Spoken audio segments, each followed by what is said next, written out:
It-taraċċa l-aċċess pedonali li huwa rotta popolari użata minn ħafna biex jaqsmu mit-tarf ta' fuq taż-żona residenzjali tal-Balluta sal-Bajja ser jinbidlu fi spazju li jiġbed lajn permezz ta' investiment ta' 450,000 euro mill-Fond tal-Ippjanar tal-Iżvilupp tal-Awtorità tal-Ippjanar. Il-Ministru għall-Ambjent, Tibdil fil-Klima u l-Ippjanar Aron Farrugia li ħabbar dan il-proġett stqarr kif permezz ta' investiment massiġġ minn dan il-fond triq u turġien li ma kellhom ebda valur estetiku issa ser ikunu qed jingħataw il-ħajja.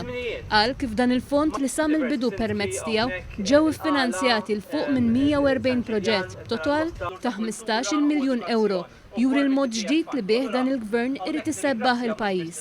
U għal-mod ġdid ta' kif qed insebħu l-pajjiż. Il-pajjiż iż-żoni urbani ta' fejn ħafna nies jgħixu. U allura dawn il-fondi qed jgħinu l-Kunsill Lokali biex ħafna minnhom fondi totali ta' 100% jkunu jistgħu jiffinanzjaw proġetti bħal tal-lum.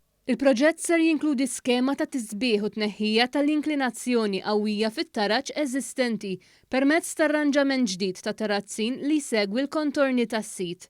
Dan fil-waqt li ser isir ukoll sistema sabiex jgħaddi l-ilma tax-xita, pavimentar li ma jiżloqx u bankijiet ġodda. Dan fil-waqt li t-taraġġ ser ikun attrezzat ukoll b'chairlift.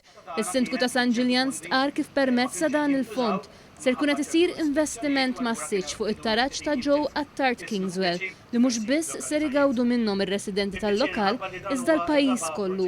Dan huwa proġett li mhux se jgawdi biss ir-resident Ġiljanis imma wkoll anke l-turist li jiġi fostna. San Ġiljan kulħadd jaf li huwa il-Mekka waħda mill-vetrini tat-turiżmu tagħna u allura investiment bħal dan se jibbenefika mhux biss ir-resident li sintendi jgħix hawnhekk imma wkoll anke lit-turist u allura anke lill-pajjiż kollu. Iċ-Chairperson tal-Kunsill Eżekuttiv tal-Awtorità tal-Ippjanar Martin Saliba ħabbar kif kollox ser ikunu qed isiru 5 proġetti ta' tisbieħ fl-urban b'investiment minn dan il-fond. Fil-Mustan l-Awtorità ser tinvesti biex jiġu rranġati żewġ ġonna pubbliċi u biex isir pavimentar ġdid ta' sqaq pedonali viċin il-ground tal-futbol. Din id-darba irnexxina nibbenefikaw minn żewġ proġetti differenti, għandna żewġ embellishments inkluż ukoll l-installazzjoni ta' parkour equipment li ħajkun fully certified. Fil-fatt bħala Kunsill Lokali Mosta fuq żewġ proġetti aħna ser inkunu qegħdin nibbenefikaw total ta' 330,000 euro. L-Awtorità tal-Ippjanar ser tkun qed tiffinanzja proġetti ieħor ta' 95,000 euro għal rikostruzzjoni ta' passaġġ ġdid tur triq il-Kappillan Mifsud fil-Ħamrun. Dan fil-waqt li fawder ser jingħataw 40,000 euro għal xogħlijiet ġodda ta' pavimentar u tisbieħ fi triq il-Kunċizzjoni fil-Qala.